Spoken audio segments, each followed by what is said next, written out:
Hello, hello, my beautiful friends. Welcome to another episode of the Free, Happy, and Thriving podcast. I am so excited because I have today the wonderful Jane from South Africa. How cool is that we connected all over the world? And I said to Jane before we started recording that, and I know you guys are listening to this in all the interviews. I feel like this is a selfish opportunity to get Jane one-on-one on a chat that I'm dying to have.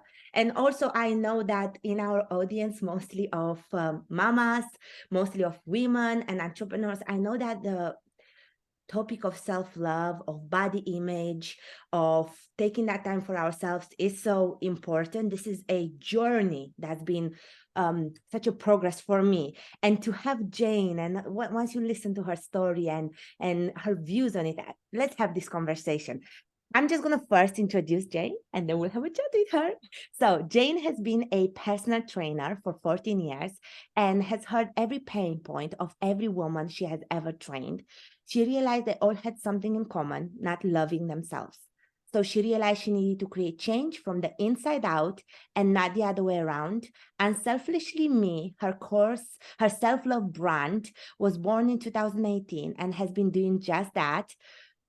Her signature 8-week e-course was where it all started and grew to self-love retreats, podcasts, workshops, and a self-love club, a monthly self-love content and community. Her new favorite focus is on teaching beginner yoga. And in a world where yoga can seem intimidating, going to a class, she breaks it down and teaches you from the mat up. Literally how to stand on your mat, how to do downward dog, to flowing through a sun salutation. Her passion is helping you figure out your aha moment and rewrite your story for your happiest and most authentic you. And we have Jane here with us to talk. How exciting. Thank you, Jane. How are you today? I'm great, thank you. I'm very excited to talk to you and to your listeners as well. But I'm very excited for our little one-on-one chat that they get to hear afterwards as well. Yes, thank you so much. I always like to start this way. I know you send us your bio and we know a little bit about your stories, and I've been all over your social media and your website to look, and I encourage our listeners to see just how amazing your journey is and what you have to offer. But I would like to hear it from you, from your soul. What's your journey? What's been your story starting into this, both as an entrepreneur, you said you're a mama as well, and what you offer and this path that you've taken? I think if everyone looked at me throughout from teen years and all the way now to like late 30s, I'm always been like an average build. So I've always been like inverted commas, the normal size. Like I've never been like super overweight, never been super skinny. So I'm like that in between, you would call me like a normal. So I think when people look at me and have always looked at me, they've always thought they would have it together. I must be so happy. I must feel so confident. I must feel so confident in my body. But you can look at anyone and they could be at their goal weight. And, as women, we never love ourselves completely. And we're always looking at someone else and saying, oh, I want to look like her. I want her hair. I want her hips. I want her butt. I want whatever. And you're always looking outside at other people. So I was like that as well. I never felt super comfortable in my body, even though I was very sporty, which I think was really good because I focused on the sporty side and that competition side. I played field hockey. I know like in the States, they call it field hockey. We just call it hockey because we don't have ice hockey as our main thing. I played netball, I did swimming, I did running, I did all the different sports. So I always had something else to focus on where it wasn't really focusing on myself, even though like I was self-conscious in a costume, galas and swimming. I also had the same insecurities as someone who was triple my size. It's not about the size. And I think that's the thing with confidence. It's not about the size that we are. Everyone can feel uncomfortable in their own skin. And I think that's what I always try to explain to everyone. And I make things more relatable. And so even at high school, I didn't feel all that comfortable. I was always looking at the other girls who were thinner and more toned and looked completely different to me and had different body shapes. And you kind of look to them thinking that is what is, the norm, and that is what is, what everyone wants to attain. And I think that the magazines didn't really help us growing up. We had like all the like really skinny models. We didn't have what you have today, which I mean, I wish that I had these like curvy girls to look up to. And then other people were always looking at me, which I found out afterwards. Like when you grow up, everyone's like, oh, I wanted to look like you. And you're like, what? That is just crazy because I wanted to look like her. And you're always pointing around. So I was always like, I acted confident because my star sign is Leo. So I am very out there and I'm always going to be out there. But I think deep down, I wasn't like super happy. And I think that's normal. Teen years, you're not always going to be comfortable. So I studied after school, I studied sports science and exercise science. And then most South Africans and Australians, they tend to go to the UK, to England, and you go and you work in London for a year or two because you can get like a gap year. So I did that. And the funny story is that I was working in a gym and I still put on weight. Yeah. I went to work in a gym and I came back. I think I put on 12 to 15 kgs. I don't know what that is in pounds. Well, but just so you know, I'm in the UK too. Oh, so but our listeners are mostly US, so we try to translate. I was thinking listeners are probably all over the world. So in pounds, I'm not sure. I think I think it's about double in pounds. Yeah. I think it's about double in pounds. So be maybe like 20, 24. Yeah. Yeah, so I put on like quite a lot of weight, and we call it the Heathrow injection because they say as you walk through Heathrow, you just like put on all this weight. And I think in America and Canada, they call it the freshman 15, where you go off to college in your first year and then you're away from home. So you're eating badly and drinking and all these things, and you put it on. So it's equivalent to the freshman 15, this Heathrow injection. You go through Heathrow Airport, and it's almost as if it's just this natural weight gain. Because it's so much colder. We have like, it's so much hotter in South Africa. We're not used to such cold weather. You homesick, and then you're trying all the chocolate and things that you don't get at home, and pastries and all these like stodgy things. So I actually ended up at the age of 22 going off living my life for a year by myself. I ended up putting on weight. And when I came home, I was working. I went back to the gym where I had been training since I was 16. It's a Virgin Active. I know they've got them in the UK. I'm not sure about America, but it's like Gold's Gym or one of those brands. And we have like these rugby teams and things that would train there. And I had like these friends that were in the academy. And before I went, they like found me attractive. And then I came back. I know this sounds so shallow, but it is what it is. I came back and obviously I put on weight. And the same people that were like used to be interested in me and like, you know, chatting to me and all that, were just not interested. And I was like, wow, okay.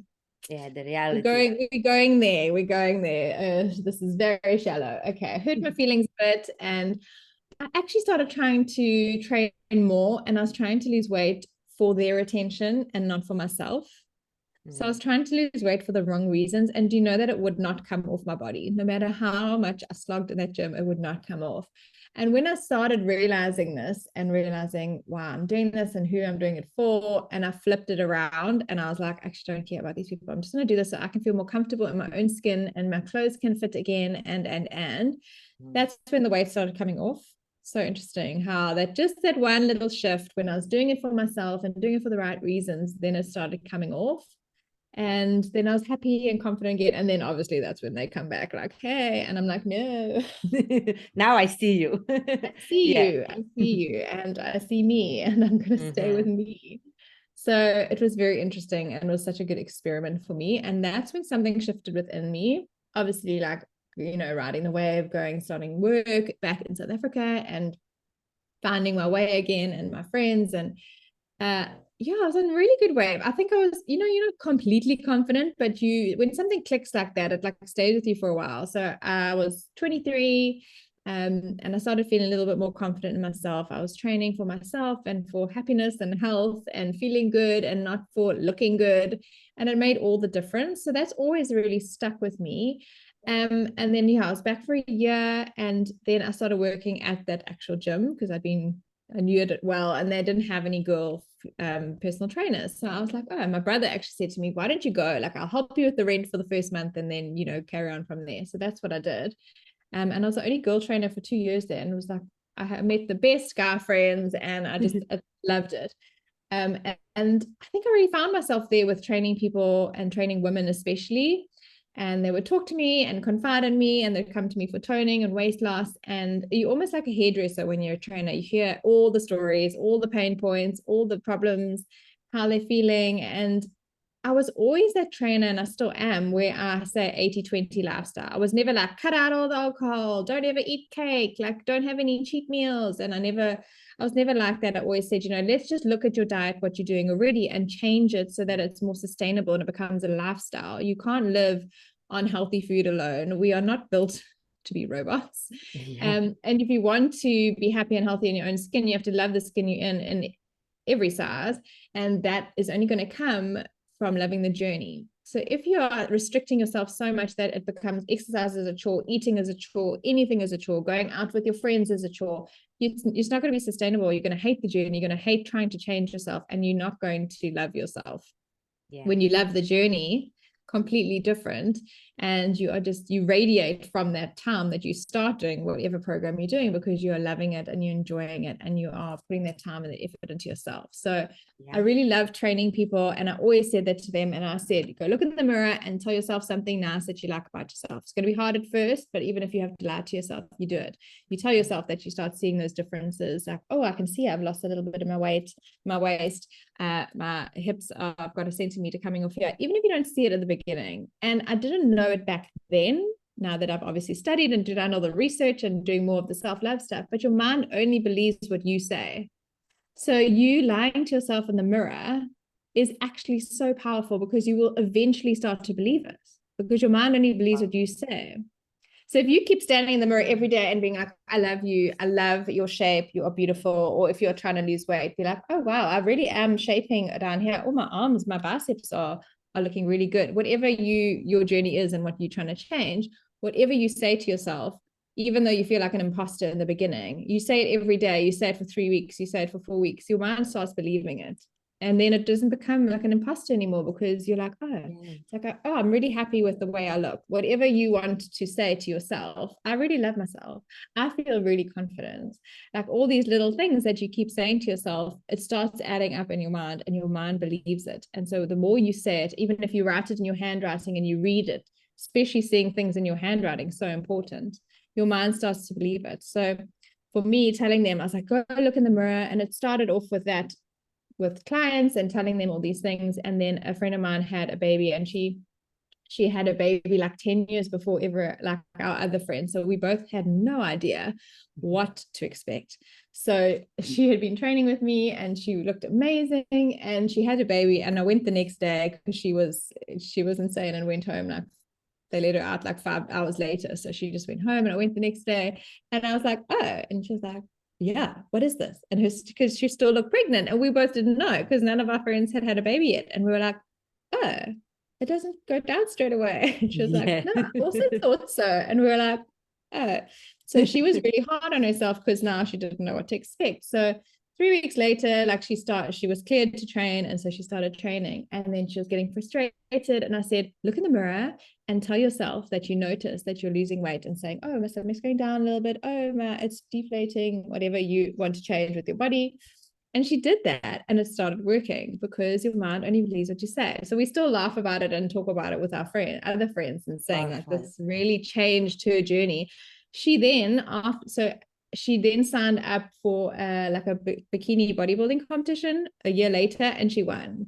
So it started her journey, and she does it. She does it now fully. She like always does these bikini competitions. She's put on a lot more muscle, but she like looks so feminine and beautiful, and she's just so happy in her skin. So that started her journey after her first baby. So she, brainwashed herself in a good way. Yeah. So that's my biggest takeaway for anyone today, is your mind only believes what you say. So remember that, and watch what you're saying to yourself, because the things that we say in our heads every single day, when we're getting dressed, when we make a mistake, all those little things, they're all adding up. So to notice the negative self-talk as well. So that was my literally, as I hear you, I'm thinking it's a positive when you're saying, oh, I've lost weight, oh, I love myself. But the truth is, half of us are having a very negative conversation from a very young age.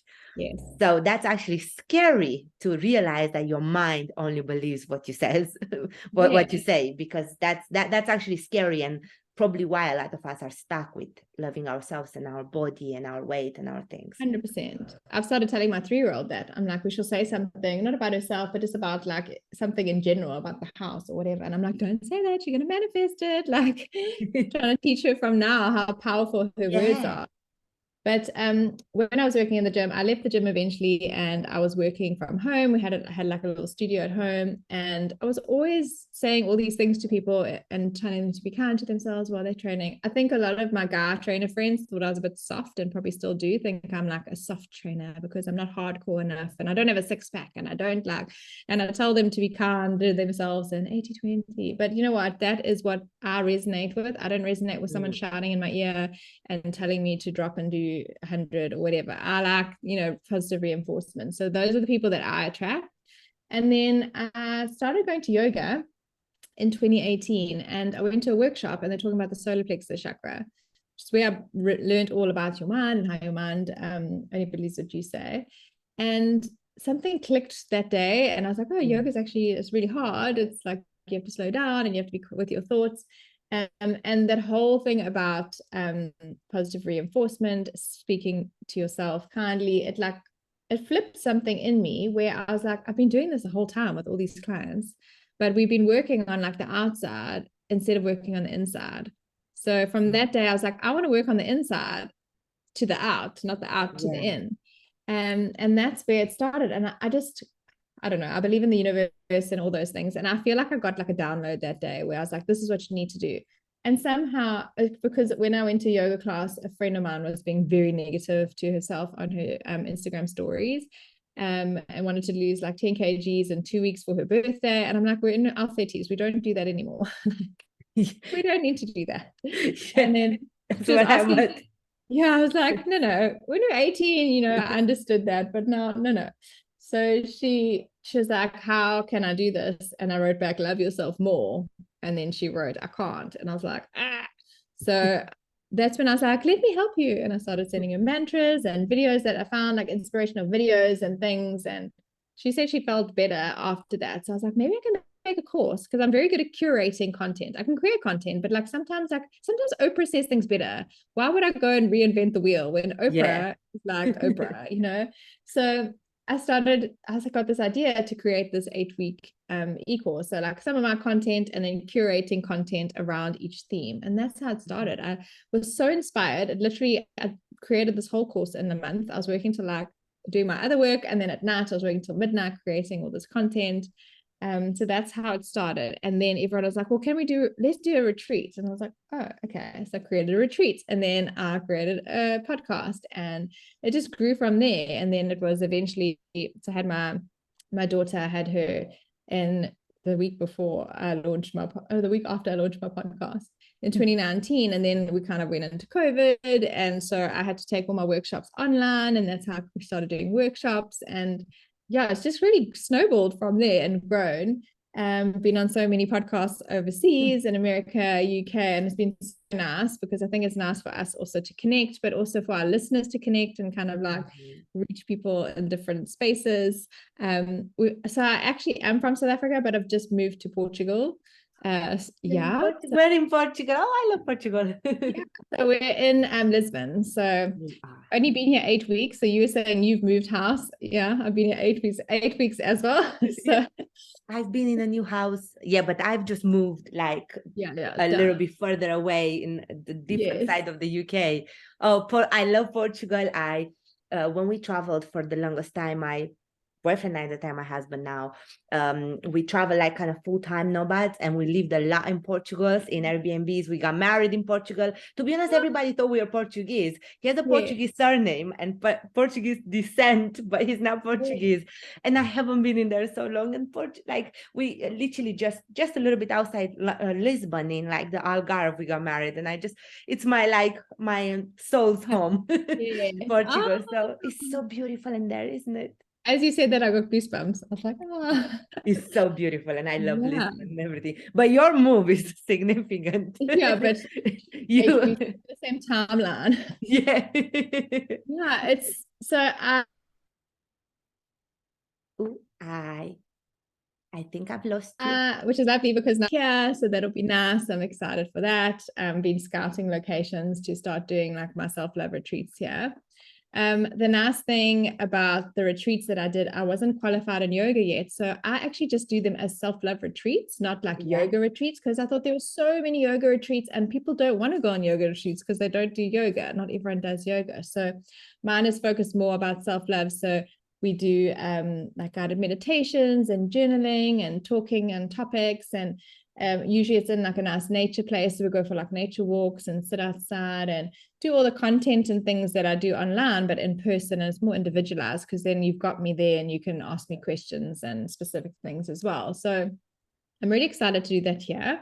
And I've started teaching yoga here as well. But what I found with yoga is that when I started, I had been a personal trainer for like 10 years and I'd been sporty my whole life, but I found it very difficult. And I found that no one teaches you how to do it. You go to a class, and especially a vinyasa class, and you kind of just look around at everyone else. You see what the teacher's doing, but then her class is flowing. So she doesn't have time to stop and actually say, okay, you're doing this wrong. She'll go and like sometimes like, you know, shift people, but you don't really learn wow, how, any of that. So I found it quite difficult when I started. And I thought, if I'm finding this difficult, imagine people that aren't sporty, haven't studied what I've studied. I know how things should feel and I know the positions of the bodies and the muscles. Like, imagine these people. I kept seeing that one girl doing something and I was like, she shouldn't be doing that. She should be doing it this way.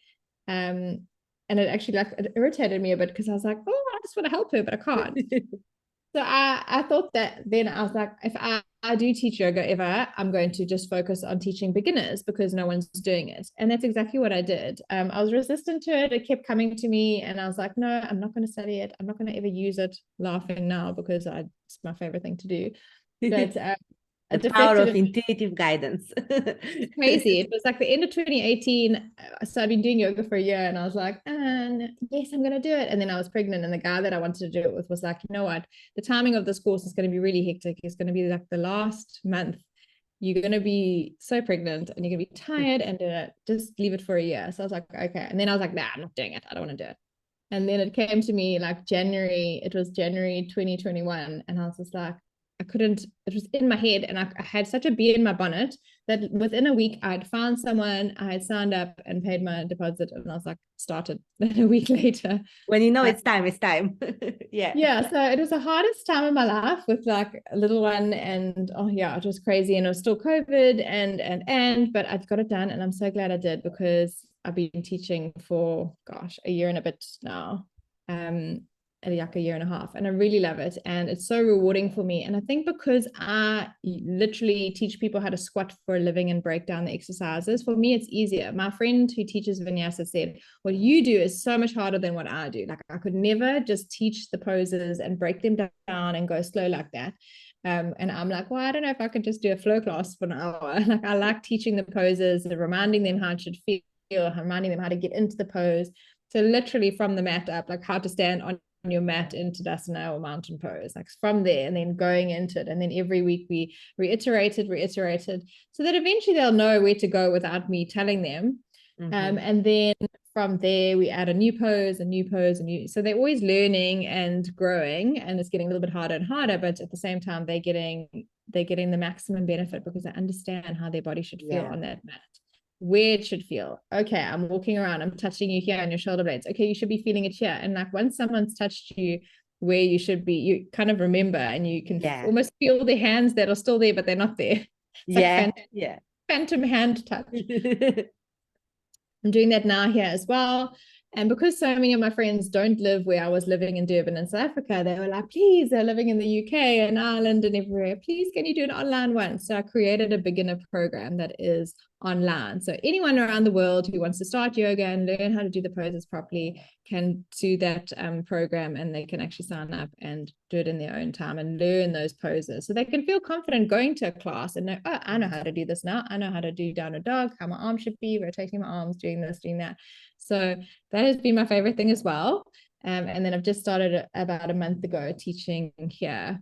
And I love doing outdoors. I think that's one thing with COVID. I was teaching at home outside. We had like a sea view with an astroturf, like fake grass. And I love teaching outside, which is very unusual because most people go to a studio, but I like being outdoors. So it really has been the best journey. So it's funny because I've come like full circle, because Yeah. personal training is like, if you think of the masculine and feminine within your body and your life, personal training is very like weights. And I mean, I use a lot of body weight stuff, but still it's quite in the masculine, and then yoga is in the feminine. So I was always really in the masculine, like I would go to CrossFit and then I'd personal train, and now I'm like yoga, self-love, lots of pink. So it's come full circle, because for me, personal training, and I still love it and I'll still do it, and I even have like also an online movement challenge for home. But for me, I've come full circle, because now I feel like the yoga is working from the inside out, just like the self-love. Because with working out and training, you when you're working out and doing like hardcore workouts, you're doing it for the way that you generally speaking, you're doing it for the way you look. Whereas yoga, you're doing it for the way you feel, and how it makes you feel, and how it makes your head feel, and how much lighter mind-wise it makes you feel. And I also love that with yoga, you can't have an ego, because if you have an ego and you're trying to do a three-legged dog or a tree pose or whatever the case is, and you are not present on that mat, focused on yourself and where you are, you're going to fall over. So you can't actually have an ego. Whereas with working out, you can kind of like go to the gym, go to a circuit, and then someone will say to you after 45 minutes, oh, what did you do at gym today? Oh, I didn't no, I went to the trip, because you're just scrolling your phone the whole time while you're doing things and you're not actually present. So I love that yoga brings you into the present moment. You have to drop your ego at the door, because my hamstrings are super tight, but yours might be amazing. So you can probably get into the downward dog of my dreams that's on my vision board, but I can do a back bend and you can't do a back bend. And we all have these different flexibilities, which is what I love as well, because someone who you look at and judge can do something that you can't do. And I love that about yoga, because we kind of say, oh, there's no way she's going to do that. And then you're like, oh, girl, damn, look at you. So I love that about yoga, that there's a way to make it accessible for everyone. And that's what I try and do, and make it inclusive. And the feeling that they have of feeling accomplished is like my favorite thing. And that's what you want. You want to feel confident. And how do you get confident within your body? You get confident within your abilities. And if your body is doing something that you didn't think you could do, you have more love for your body and more respect. And you're like, oh, wow, thank you, body. Like, wow, you actually made me do that thing that I didn't think I could do. So rather than focus just on weight loss, right? Rather than just, wow, look what you can do.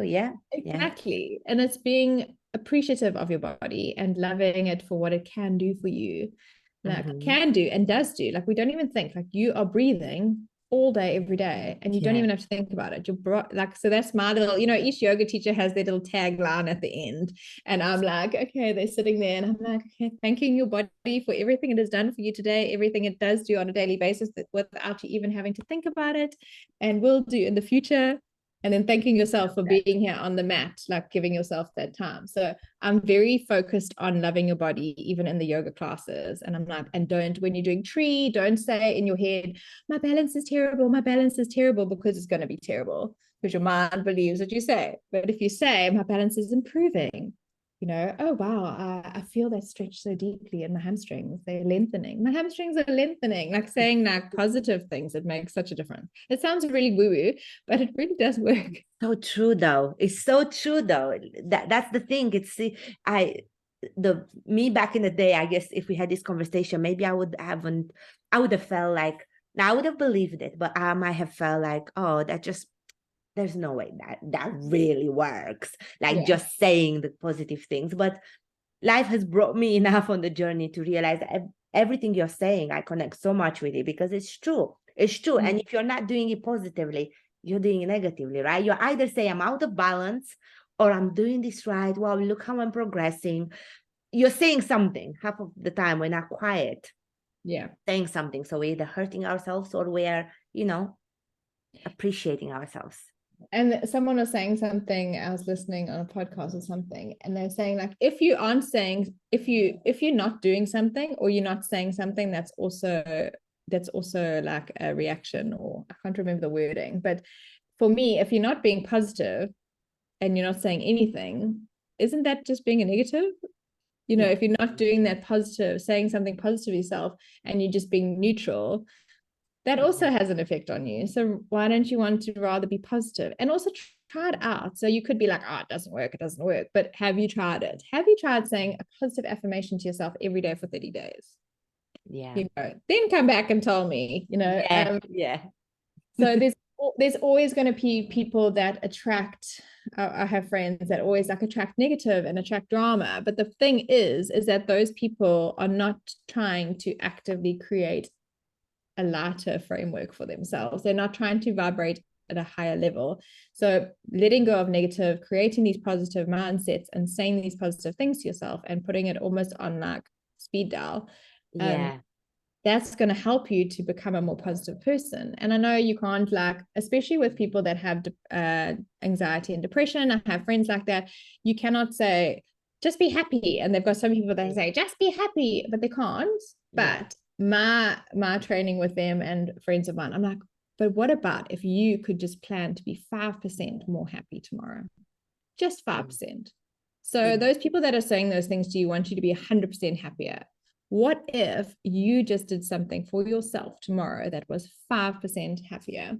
So maybe it's a song that you love that can just get you out of bed, get you off the couch, do whatever. Maybe put that song on tomorrow. Or maybe you love having your tea sitting outside in the sun. That can be 5% happier. Yeah. So I like a 5% rule as well in that way. And how can I be 5% happier today? If you want to be 5% more active, if you have a weight loss goal, but you don't want to go balls to the wall, you know, how can I find 5% of my day I can just move? So maybe it's like listening to a podcast, going for a walk, or if you're studying, listening to the lectures while you're walking around or while you're squatting or whatever the case is. How can you just do 5%? 5%. So attainable. You know what I mean? Like 5% is easy. It's nothing. It's literally saying something in the mirror to yourself will make you feel 5% better, you know, when you do it continuously. So I think we can all just do 5% from. We can, I think you froze. You're unfrozen now. You're unfrozen now. You froze for a second. When you said we can all do 5%.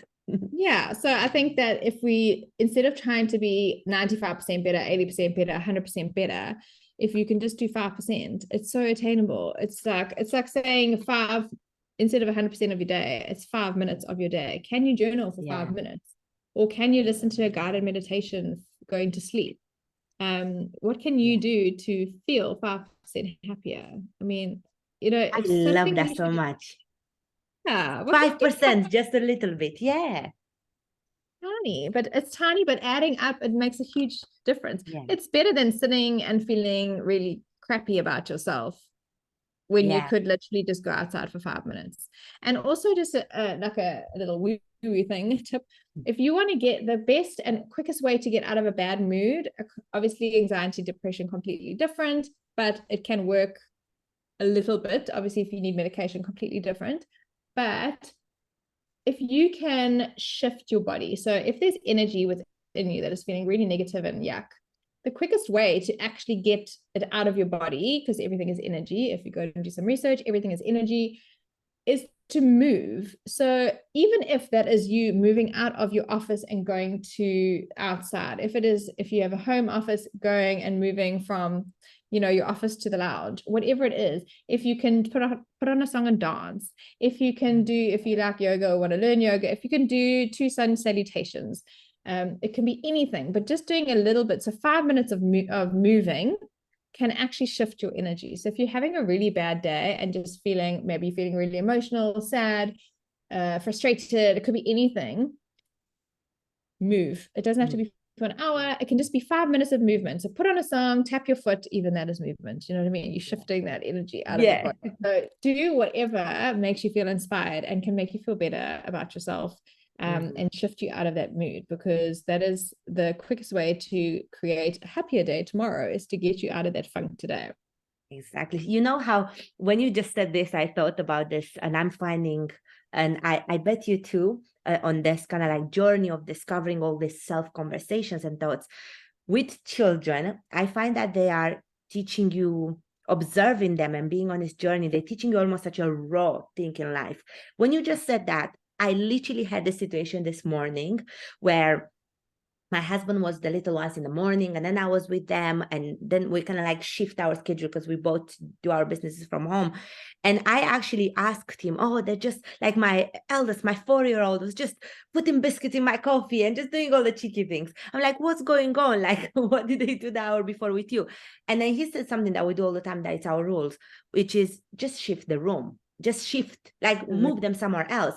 And we took a shower. Like, I got them both to take a nice shower, and now they play the between waters under bed. Sometimes even in the little core of things with children, I find, change the room, take them outside, let them run for a little bit, give them a bucket to play with water, something sensory. Isn't that like, we kind of know that with children, we are taught, they do it in nurseries and kindergartens and all the things, but we forget so much for us later in life, isn't it? Like, you couldn't sit a child in a room for 8 hours in the, in that honest environment that they're in, where they're not filtered, they're not pretending. They're going to show you in 2 hours that they're overwhelmed, that this space is too tight for me, that I can't, like, right?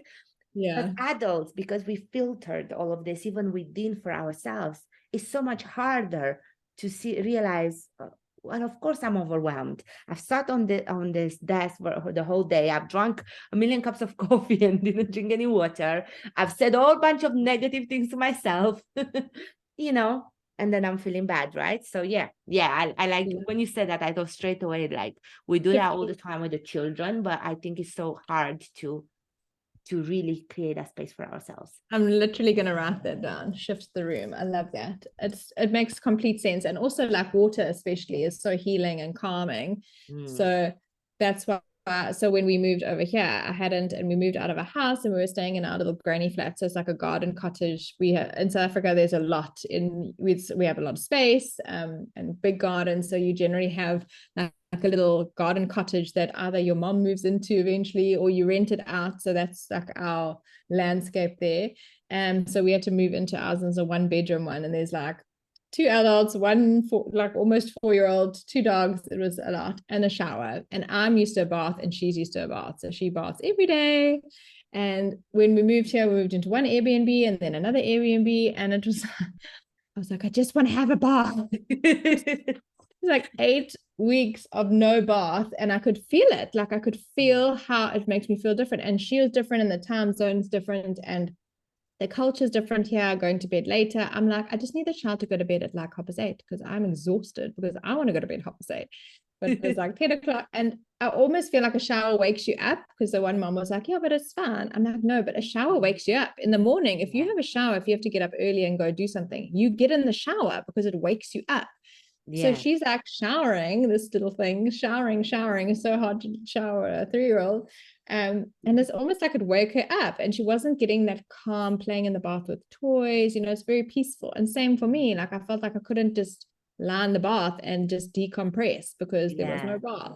So I felt the difference now the last 2 weeks, actually having a bath, even though it's with the half the time it's like her, but it just completely relaxes you compared to showering. So shifting the room makes complete sense as well, because if you're sitting in your office, even if you have a home office or you're in an office at work and you're feeling a bit, just get up from your desk and go for a little walk. Go make yourself some tea or some coffee. If you're having coffee, you should be chasing each coffee with a cup of water. Also, not good for the anxiety and the nervous system.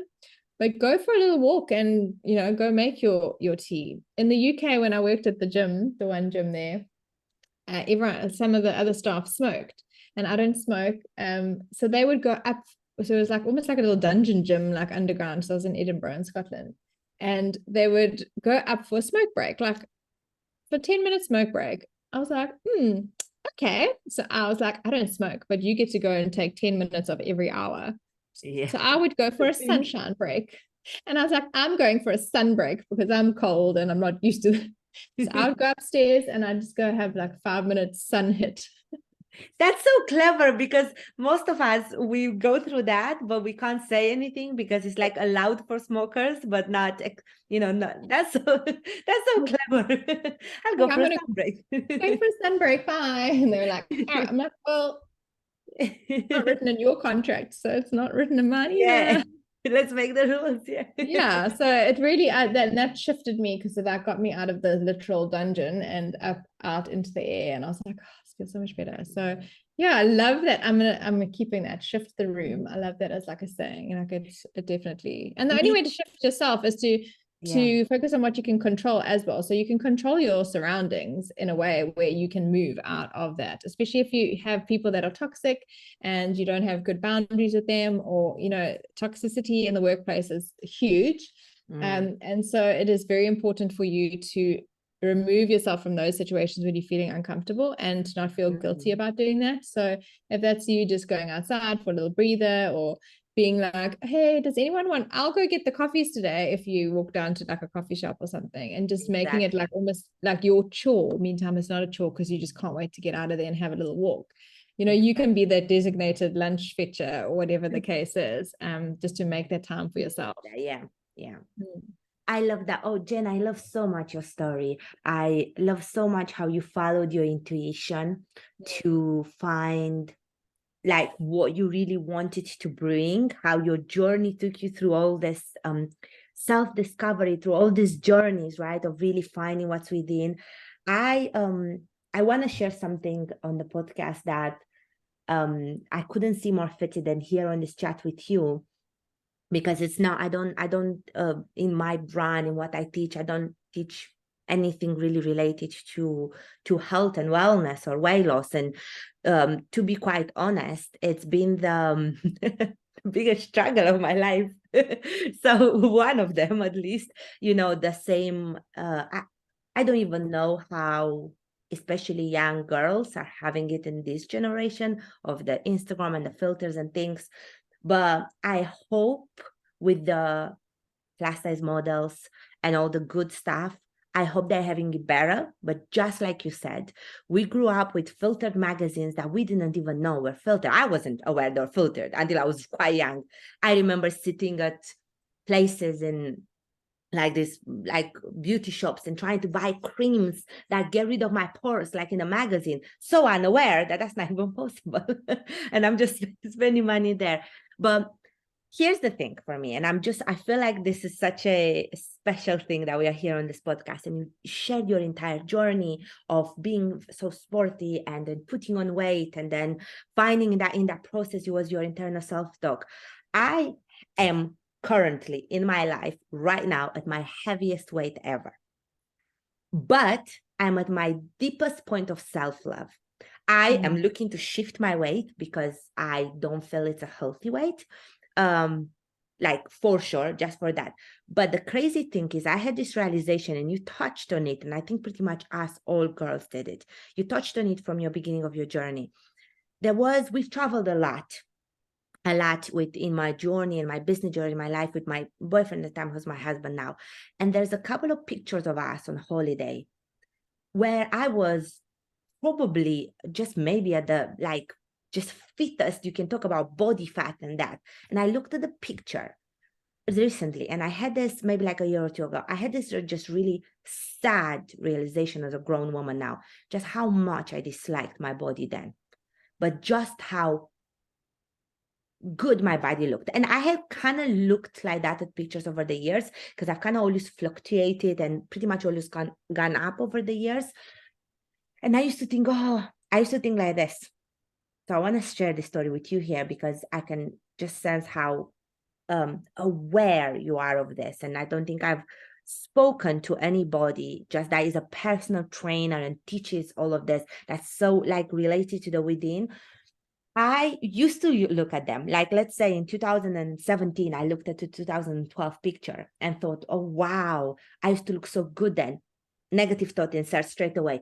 And now, look at me now. Oh my goodness, right? About 2 years ago, just after I think I had my second child, and kind of like at my heaviest weight, which normally after my first birth, I've lost a lot straight after the birth. I expected the same will happen. Not really. I kept all the birth weight straight away. And as I looked at that picture, I had a completely different feeling, almost like a mother looking at a daughter. I was like, I was just so beautiful there and there and there and there. So what am I doing? Am I spending my whole life in self-pity? It's like maybe I'm going to look at the picture now of these days, and maybe it's the weight, maybe it's because I'm young and I look at it when I'm 80 and I'm like 80. I'm not like the youth, and I'm gonna say I was so beautiful then, but I'm gonna spend my entire life in a self-negative talk. And I literally said to myself, from now on, if you don't love yourself, what are you doing? You haven't grown as a woman. If you don't love yourself. We went on a cruise last week, and we used to go on a lot of cruises back in the day, at the beginning when we started traveling. And I, like, most of the time over the years as I was going, I would kind of always be a bit heavier. And I have so much self-consciousness trying to fit in these dresses. Before I went on this cruise this week, I looked myself in the mirror and I said, first, if people make an opinion, make a comment, because sometimes people make comments, it's on them, not on you. You don't owe anybody. You're a grown woman, a confident grown woman. You don't own anybody. You own yourself and your family health, right? So the children are like, oh, mommy's very sick because, she's not dealing with her emotional eating or something. I own that. I feel like I owe that to myself and my family. We owe it to each other to be healthy. But I don't owe, the lady down the road or the, waiter or whoever, because over the years, they all made comments, different people, of course, not the same, but I don't owe them anything. I don't owe them a slim body. I don't owe, if I go to the gym or I don't owe those people anything. And if they say something, it's on them. If I go and make a comment on somebody's body, it's on me, isn't it? What do I have to do with their love handles or their it's on me. It's my negative mind, and whatever I'm doing, that I'm feeling that it's okay to make a comment about somebody else's body. It's insanity, right? That's first. And second, I owe myself. I said to myself, I'm going to go to this place, and I've been having this internal conversation for 2 years. And I said, one day I'll share it on social media. I don't know why. So that's why I felt like this conversation with you, and as you shared your journey, right? Like it was just the topic. I have not ever in my life, and now at my heaviest, have not had more positive conversations. I would say I did probably a good, maybe 70 to 80%. And I'll use this word, probably I'm mispronouncing it, annihilate, like literally the negative conversation. Like I'm cutting it here. Like, no, I'm not. Like if I was talking to my daughter, I won't be speaking like that. If I no. So I don't allow myself. I do have the other part where I do want to lose weight. I feel like the weight is unhealthy. I'm a little bit concerned. I'm not trying to cause some issues. So, and I do have, that doesn't mean I'm like, I don't want to lose weight and be at the way that I feel I want to be at, and what I consider to be sexy and beautiful in my body, not because I feel now I can go down the street and nobody will criticize me. Like, I don't want to use bad words, but who cares what people think, like that kind of thing. So really, and before I went to this cruise, I said to myself, this is going to be the place where you go and you're going to have the most self-love, and you're going to look at yourself every day in the mirror and you're going to say, I love myself, and I love myself, and I'm here with my children and my husband, and they love me and they want me to be happy. And it's that conversation, right? So that's what I wanted to share, because I feel like putting on weight was the best thing that happened to me, because if I didn't get to the point that I couldn't love the image in the mirror that forced me to love myself, if I kept staying at what I would call my ideal weight or close to my ideal weight, I wouldn't have been able to spot important things like emotional eating and things like that. A lot was to do with that, not my inability to lose weight. And also I wouldn't have been forced to love myself, not because I'm fit, not because I think this is my best self, not because I think it fits what people around me, even with good intentions, people that love me, not naming names, but like mothers, grandmothers things, right? Like that, they want good things for us and say, but you look beautiful that way. I get it. But it's more beautiful to love yourself. So because I put so much on weight and I was forced to say, as a grown woman, as a person on a spiritual journey, as a woman that's growing in business, and it gives you a certain awareness, right? The same awareness you shared. And I'm like, no, if I'm going to believe that I can make an impact, I can make money, that I can have freedom, I'm going to also believe that I'm worthy as a body, right? And myself. Loving myself at this weight and not relating it to my thing, the best thing that happened to me. I think, yeah. Almost the like best thing. you hit your rock bottom and you have to, so no one can help you until you get to that stage yourself. Like, and I've experienced it with the family and friends over the years asking for my advice, but they never wanted it because they hadn't got to that space yet.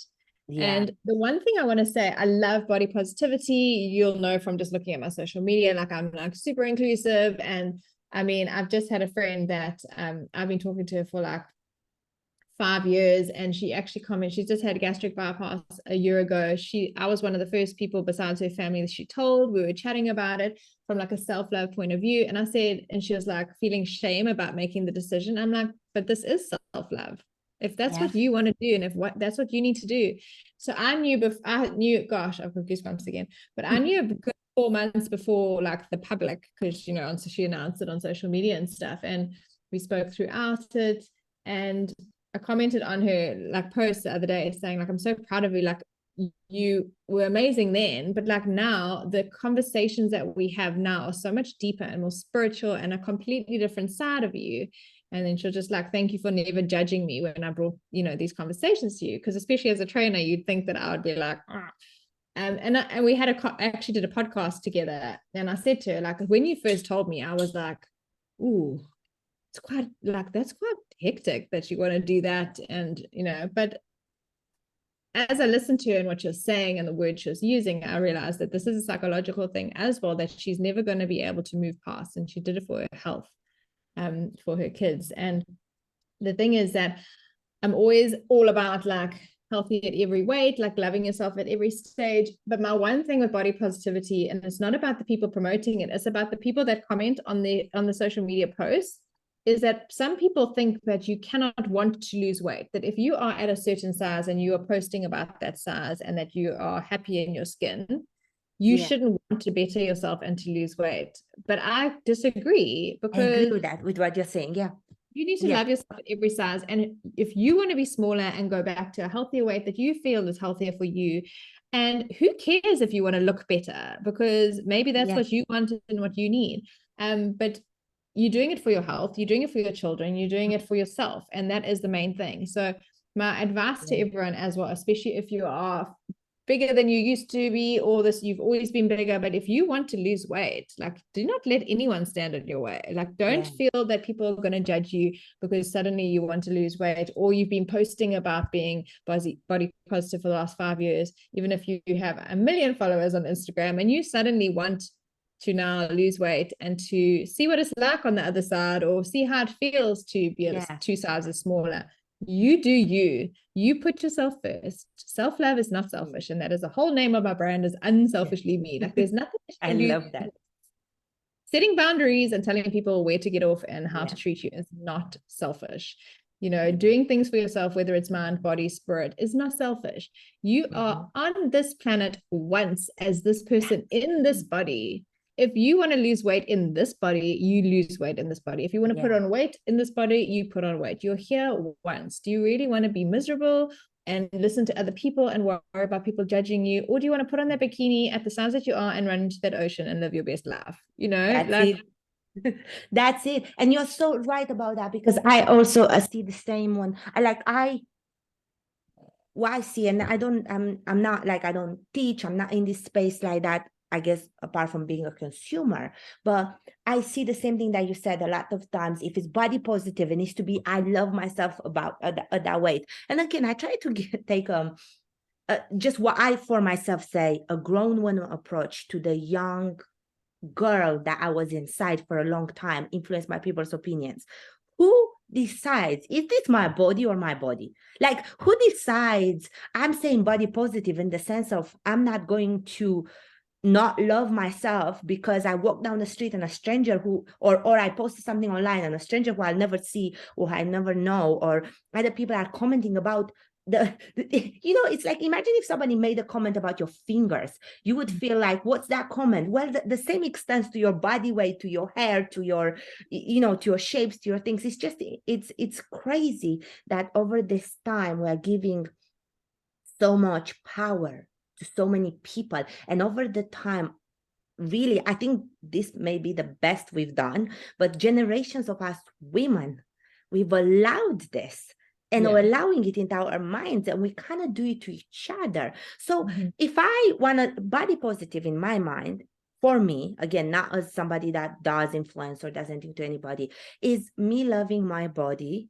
and not owing anybody a certain size. But that doesn't mean I'm not allowed to say overweight is unhealthy. Like it's some sort of like, it is, I feel it's unhealthy. If other people don't feel and are healthy because maybe they exercise more, they eat better, that's fine. For me, it feels a little bit unhealthy. I feel I'm a little bit slower, I'm a bit this, I'm that. For me, right? And we are allowed to say that. So sorry, just 1 second.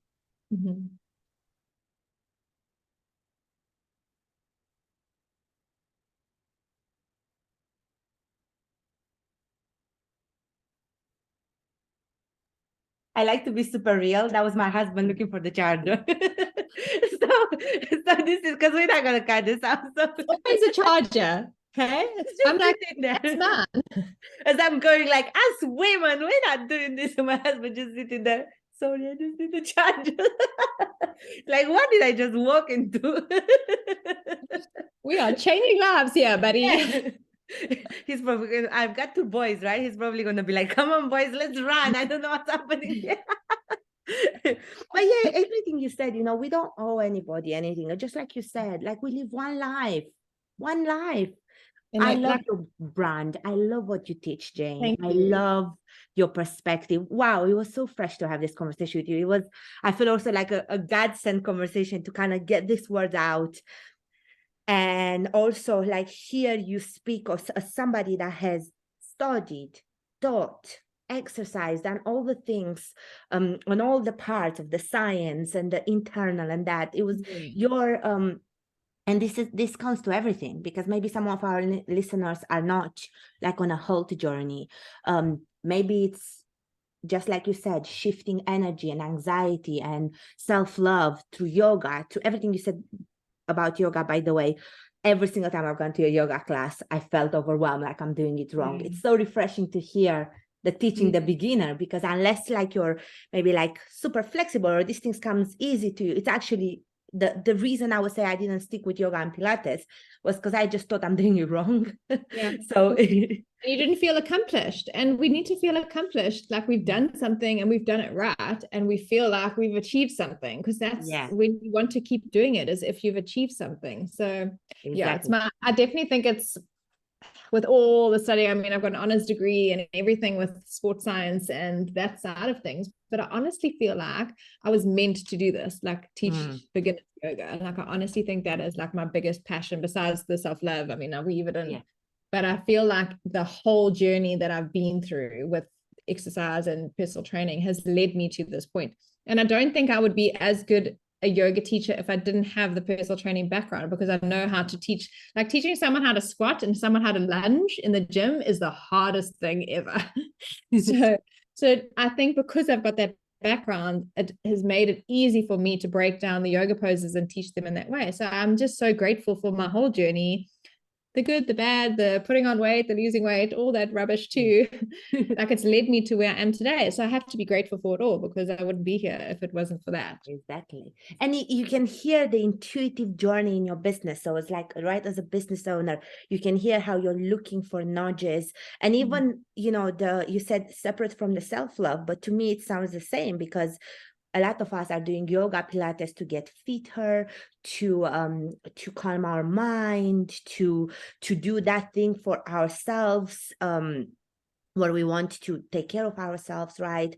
All of that is for good for us, right? To take care of our body, and actually teaching empowering how to actually do this, because not everybody is going to be an expert in it.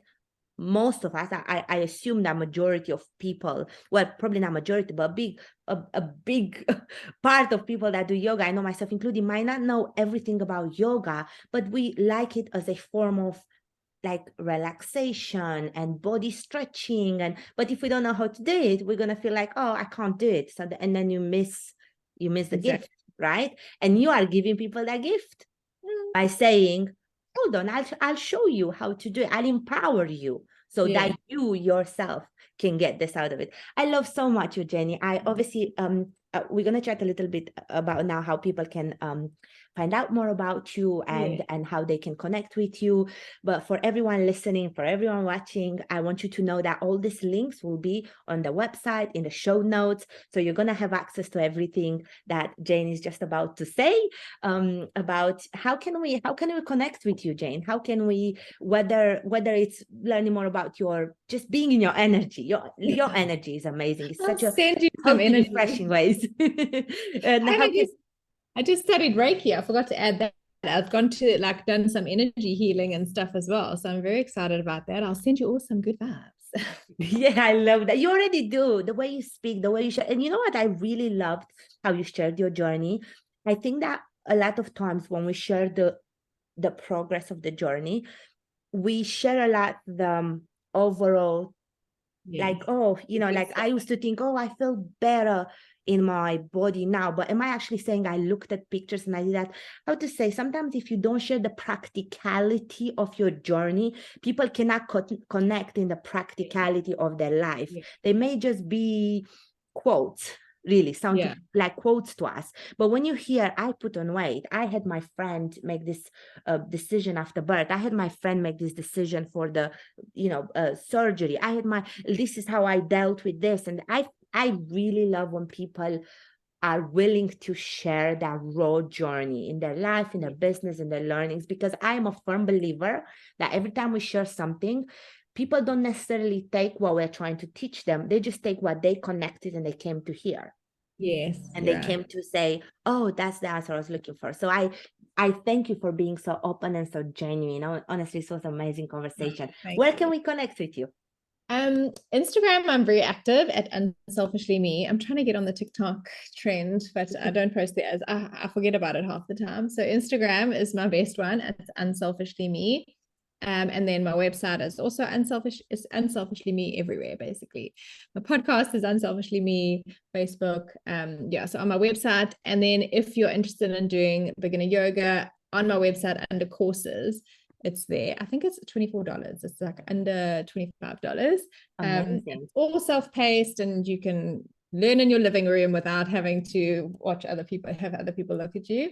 And then we will pop a free meditation challenge link into the show notes as well. You can sign up there and delivered into your inbox every day, so you can listen to my voice. And I love it. The more of your positive energy. Oh, thank you. Yeah. So there's I also do like angel card readings and things like that. If you're into the intuition and learning about the woo-woo, I always say I make woo-woo mainstream, because I'm still quite mainstream, not super woo-woo. But I'm like, as I learn about these things, like Reiki, just did a Reiki course, and learning about these things that interest me, then I like teach my followers and friends and just talk about it. And then they're like, oh, I love that. Can I learn more about that? So yeah, I just think it's really nice. And all on your website, right? Yes, it's all in my website under the shop. So you can see there's online offerings, there's downloadable journals and things like that. Obviously, only the products are in South Africa, like the physical journals and things, but I've got a whole bunch of downloadables for those around the world. But yeah, just even if they send me a message on Instagram, if you have any questions or anything, I'll just send you a message back. I love connecting with people. So yay. I love it. Thank you so much again, Jane, for your openness, for this conversation, for sharing your journey. And the biggest thing I take as well from here, well, it's your entire journey, but what you said about our mind only believing what we say. And I'll be very honest with you, I think I've probably heard this in many ways before, but do you see what I mean? That sometimes you need to share it in a practicality. The way you actually share that and what that meant to you, and what that meant for your personal training clients, in this stages of life that we kind of all go through. Maybe not all of us at all stages have done journaling and really question ourselves that, but we've all probably tried to lose some weight or try to be more positive about ourselves or try to shift some bad energy. And the way you said that, that really touched me. And I feel like a lot of people are going to hear it in a different way too, that it's actually what we say, right? What we say that we believe. So that's like, we're going to have that quoted everyone about the podcast. Thank you for being here. I encourage everyone to check you out. I've already followed you and I'm going to continue being a follower. Thank you for sharing your thoughts. Thank you for being here and enjoy Portugal. Thank you. Thank you for having me. And I'll send you some of your good Portugal vibes. Yes. Yes. Thank you so much, Jane. Hope you have a wonderful day. Thank you so much.